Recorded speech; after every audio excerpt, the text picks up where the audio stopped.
So guys, in today's video we're going to do a top 5 fish that shine.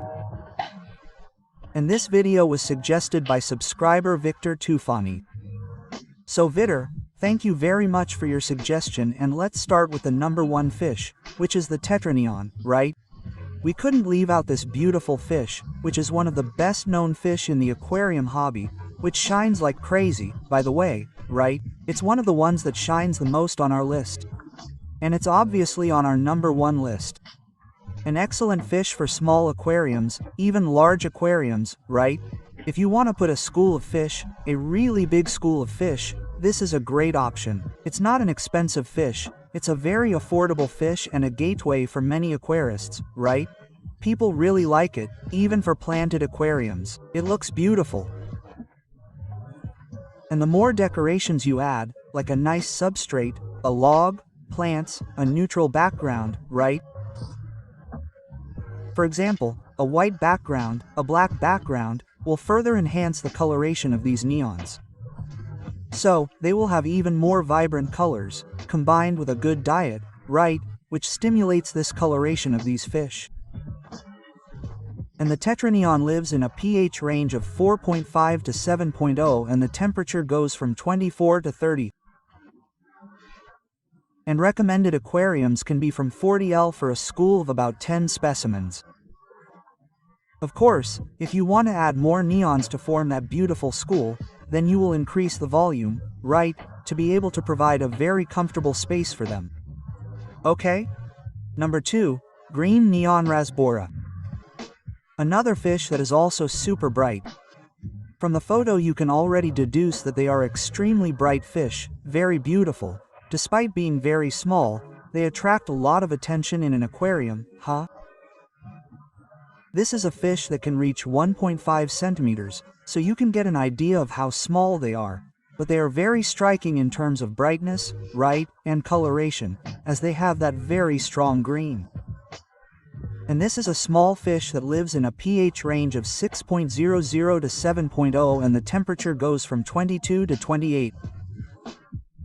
And recommended aquariums can be from 30L, no problem, because they are very small fish. A 30L aquarium is sometimes even too big for them, right? To put about 10 specimens, for example. They are very small fish, so you have to be careful with fish that are a little bigger than them, because they can end up being preyed upon by some of these larger fish. So, when in doubt, put them in a monospecies or with other species of fish of the same size or at least a little bigger, okay? Because if you put them too big, they will be preyed upon easily. Number 3, Polychaetina.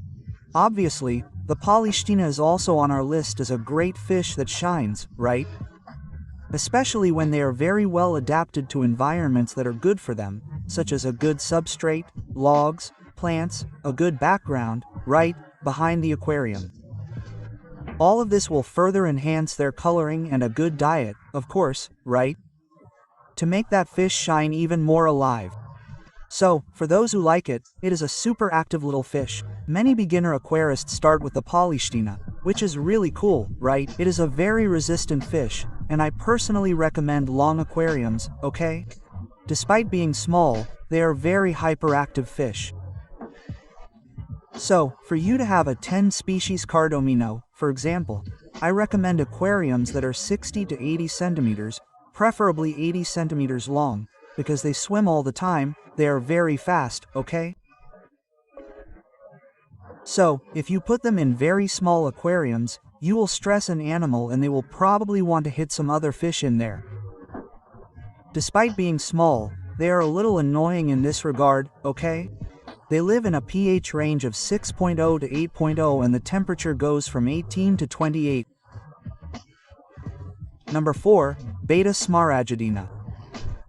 This fish is so beautiful. It is a type of beta. It draws a lot of attention due to its coloration. It is even a little difficult to explain the tone, the shades of colors, right, that this fish has, because there are so many, right, that make up this beautiful fish that it is. Some adopt a more greenish coloration, others more blue, some more red, but in any case, they are all very bright, right? So they are very beautiful fish, very sought after in the aquarium hobby. People who like betas dream of having a fish like this, for example. It's hard to find, okay? It's really hard. You'll hardly find it in aquarium stores.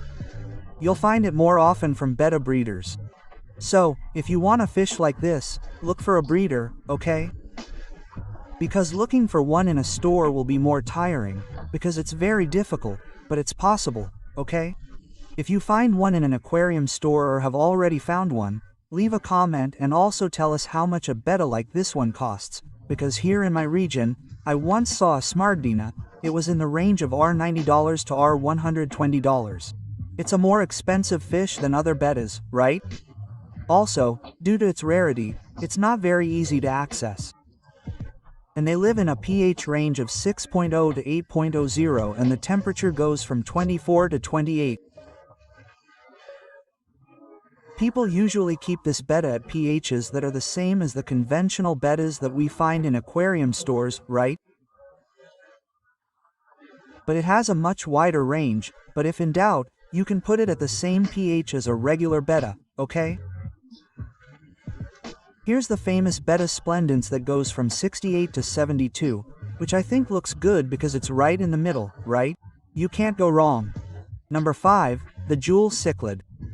Obviously, right, guys, I couldn't forget the Jewel Cichlid from our list. It's a really beautiful fish, extremely bright, right? Especially when you give it good food, it will show off its coloring even more. The name itself says it all, right? Jewel. So you can already deduce that it's a fish that really has all this brighter, very eye-catching look, right? Much appreciated by many aquarists.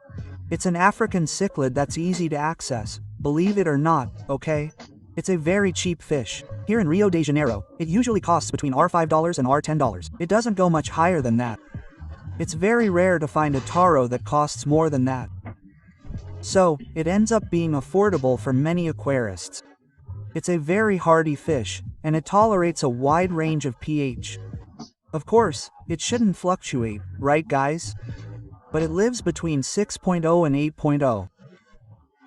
And the temperature goes from 22 to 28. And I'm going to leave 2 videos suggested here on the channel up here for you to watch, okay? So don't waste any time, click on one of these videos, look. Don't forget to click, okay, guys. It's going to disappear after I finish this video. So hurry up and we'll see you in these videos.